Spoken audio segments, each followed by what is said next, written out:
In the heart of Ija village, everyone knew Mazi Okeke, his wife and their two beautiful daughters, Ude and Mma. Ude was the eldest, calm and respectful. Mma, the younger one, was playful and full of laughter. The Okekes lived happily until the day Mma went to the river alone. That day, Mma didn't go with her sister, Ude, as she was helping their mother. Mma carried the dirty clothes and walked to the river, humming her favorite song. The other girls had finished and gone home, but Mma stayed behind. When she returned home that evening, she was different. She didn't talk much, she didn't laugh. She just tied the wet clothes, entered the hut and started burning something that smelled bad. Her mother asked what it was, but she didn't answer. From that day, Mma changed. She started going to the river every evening. She would come back with red eyes, wet wrapper and sand all over her feet. Sometimes, they would see her talking to herself in low tones. One night, Mamude heard footsteps in the compound and peeped through the window. It was Mma outside, standing in the dark, facing the bush and making incantations. "What is she doing outside again, eh?" Mamude whispered, shaking Mazi Okeke. But Mma didn't care who was watching. She started doing strange things. She brought small pots into the compound. She would collect dead animals and keep them inside the hut for days. The smell would be so terrible that neighbors would cover their noses when passing their compound. "Mma," her father shouted one morning, "take that dead animal out of this house right now." Mazi Okeke tried everything. He beat her, he begged her, he called elders, yet nothing worked. "What have I done to deserve this? Eh? Which of my sins is fooling me that my daughter has become something I don't even recognize?" Mrs. Okeke cried to her husband one night. The villagers soon began to avoid the Okeke family. Young men who once admired the beauty of Mazi Okeke's daughters stopped coming to visit. Those who came to ask for Ude's hand in marriage quickly ran away when they heard about or saw Mma. Ude would cry at night, her dreams of marriage fading with each suitor that ran away. "Mma, why are you doing this to us? Can't you see you're ruining our family?" Ude asked her sister one evening. But Mma just smiled. "Adani, one day you will understand. The river spirit has chosen me, and very soon our family will be powerful." Ude shook her head sadly. "Mma, I don't want to be powerful. And neither do our parents. We just want a normal life." One day, after Mma finished performing one of her rituals, the next morning, Ude started screaming. "My head! My head!" she shouted. Everyone rushed out. Her body was shaking. They held her hands and poured cold water on her. "What have you done?" Miss Okeke screamed at Mma, who stood watching with no expression on her face. The neighbors came running. It took 4 strong men to hold Ude down until she finally fell quiet. From that day, Ude was never the same. She would sit for hours looking at nothing. Sometimes she would laugh loudly. Mamude cried every day as she blamed Mma. One day she confronted Mma in the kitchen, her eyes red from crying. "You are a wicked child. Look what you've done to your sister. Eh? Look what you've done to your sister," she shouted, pointing to where Ude sat in the corner of the compound, muttering to herself. "Your evil rituals have destroyed her mind." Mma continued stirring the pot of soup as if she hadn't heard. "Answer me, you witch!" Miss Okeke screamed, knocking the wooden spoon from Mma's hand. But Mma only looked at her mother without saying anything. She didn't cry, she didn't argue. She just stoned and walked back into the hut. Days passed and Ude got worse. One evening, Mamude said to her husband, "I won't allow Ude to die here. We cannot keep both girls under the same roof. Ude will never get better as long as she lives with that witch." Mazi Okeke sighed heavily. "What do you suggest we do? Throw our daughter out into the forest?" "No, let us take her to my village. My mother's cousin is a famous witch doctor, and I heard he's familiar with cases of madness. Maybe he can help our daughter." The next morning, they took Ude away. From that day, Mrs. Okeke never spoke directly to Mma except to scold her.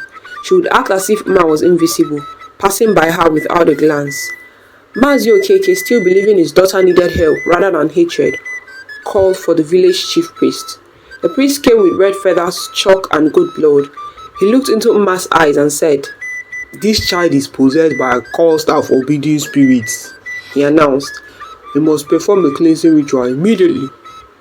For 7 days, the chief priest performed rituals in the Okeke compound. He shaved Uma's beautiful hair to the scalp, bathed her in water mixed with strange smelling herbs, and made her drink concoctions that made her vomit for hours. When the rituals were complete, the chief priest told Mazi Okeke, I have done what I can. The rest is in the hands of the gods. As he shook his head and left, Mma laughed them to scorn afterwards and continued like nothing was done. Then came the surprise. Mma was returning from the market one day when a young man stopped beside her and offered to help her carry her load. Mma stared at him. You want to help me? She asked. Yes, is it a crime? He said. Mma nodded slowly, surprised. Everyone avoided her on the road. Some crossed to the other side when they saw her, but this man was different. His name was Igwe, a tall, handsome farmer, strong and cheerful. He walked with her to the compound and dropped the load at the door. From that day, they became friends. Igwe visited often. He brought fruits and sat outside with her as they talked. Igwe was not afraid to be seen with her in the village. He would walk proudly by her side, ignoring the whispers and stares. He even followed Uma to the river. While she swam deep into the water, he sat at the bank waiting patiently. When she came out, they would walk home together. One afternoon, as he visited, Mamude blocked him at the entrance. Young man, she said in a low voice, are you sure you know what you're doing? Or has Uma blinded you?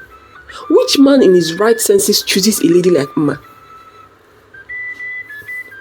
Aye, Mama, Igwe replied with a gentle smile. Miss Okeke shook her head sadly. I will not say this to you twice.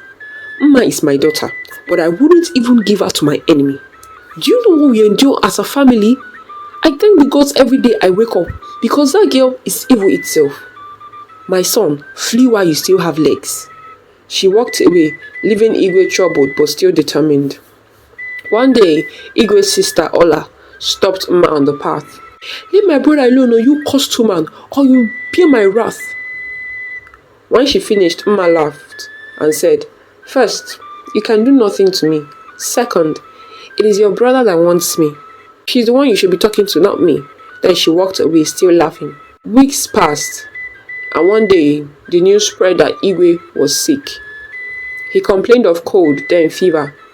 Before his skin started turning pale, they tried herbs, called different native doctors, yet nothing worked. He grew weaker every day. Even Uma brought her pots and performed several rituals, but nothing changed. 7 days later, Igwe died. She has killed him with her witchcraft, some of the villagers murmured, cursing her. But in the midst of the chaos, Uma stood calm and resolute. As the elders discussed burial arrangements, she made a shocking announcement. I will marry Igwe at his funeral, she declared. Prepare the wedding rituals along with the burial rites. Allo! Her mother shouted in horror and walked away, unable to bear the shame. People shouted. His family cried. But Uma didn't joke. At the funeral, she came wearing white wrappers, cowries on her wrists and ankles, and red markings on her forehead. She carried a small bundle that contained items only she knew. Before anyone could stop her, she entered the coffin. People screamed, She's mad! She wants to die! But then, immediately she entered, she said, Close the coffin and lower us into the earth together. What the river spirit had joined, let no man put asunder. Some men stood frozen, some ran away. The villagers gathered. After much confusion, a few of Igwe's relatives agreed out of fear to close the coffin and bury her with him. Mma's parents did not attend the burial wedding, too ashamed and heartbroken. The next morning, Mamude was sweeping the compound when she heard a knock. She opened the door and saw a messenger arrive from her village. Your daughter is healed. She suddenly got herself yesterday. True to the messenger's words, Ude returned home a week after, her mind clear, her beauty restored. It was as if the years of madness had never happened. Months passed, peace returned. Ude got married to a trader from across the hills. Mazi Okeke's farm grew bigger. He built 2 new huts, and people started visiting the compound again. But till today, in Eja village, when the moon is full and the wind is strong, old women gather children under the big mango tree and whisper, Have I told you about the lady that married a corpse? Then the story begins again.